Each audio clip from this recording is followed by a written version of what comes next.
আসসালামু আলাইকুম প্রিয় খামারি ভাই ও বন্ধুরা, আপনারা যে যেখান থেকে দেশ কিংবা প্রবাস থেকে কাছে কিংবা দূরে আপনারা যেখান থেকে আমার এই ভিডিওটি দেখতে পারতেছেন, আমি সবাইকে জানাই আন্তরিক শুভেচ্ছা এবং অভিনন্দন। এই যে আমার সামনে কিছু ঘাসের কাটিং দেখতে পারতেছেন, এটা হচ্ছে ইন্দোনেশিয়ান স্মার্ট নেপিয়ার ঘাসের কাটিং। এই যে দেখেন এখানে কত সুন্দর পরিপক্ক মোটা মোটা কাটিং। এটাই হচ্ছে ইন্দোনেশিয়ার স্মার্ট নেপিয়ার ঘাসের পরিপক্ক কাটিং।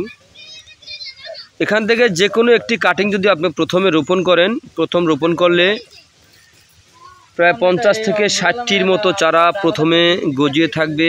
একবার কাটার পরে কয়েক গুণ বেশি চারা গজিয়ে থাকে এই ইন্দোনেশিয়ান স্মার্ট নেপিয়ার ঘাসে। তো ইন্দোনেশিয়ান স্মার্ট নেপিয়ার ঘাসে পাতা অনেক বেশি। এই যে দেখেন এখানে পাতা অনেক বেশি, প্রচুর পরিমাণে পাতা রয়েছে এই ঘাসে। এটাই হচ্ছে ইন্দোনেশিয়ান স্মার্ট নেপিয়ার ঘাস। এই দেখেন এখানে ময়লা পরিষ্কার করে বাছাই করে আমরা এই ঘাসের কাটিং প্রস্তুত করে থাকি। এটাই হচ্ছে ইন্দোনেশিয়ান স্মার্ট নেপিয়ার ঘাস। এই যে দেখেন এখানে কাটতেছে।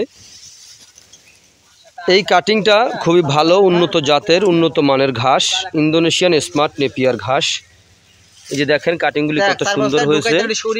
এখানে হচ্ছে আরো পাতা, এখানে সবুজ পাতা ডগা সহ পাতা। এই যে দেখতে পারতেছেন এগুলো হচ্ছে আপনার শুকনো পাতা। এই শুকনো পাতাটাও আপনার গরু সম্পূর্ণরূপে খেয়ে থাকবে। যে দেখেন এটা শুকনো পাতা। এই শুকনো পাতাটা ধানের খেরের মতো খেয়ে থাকে এই ইন্দোনেশিয়ান স্মার্ট নেপিয়ার ঘাসের।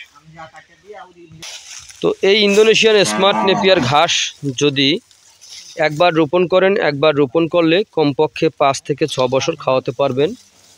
পাতাযুক্ত নরম রসালো স্বাদযুক্ত ঘাস, ইন্দোনেশিয়ান স্মার্ট নেপিয়ার ঘাস। তো আপনারা যে যেখান থেকে আমার এই ভিডিওটি দেখতে পারতেছেন, যদি আপনাদের কাছে আমার এই ভিডিওটি ভালো লেগে থাকে তাহলে আমার চ্যানেলটিকে সাবস্ক্রাইব করবেন।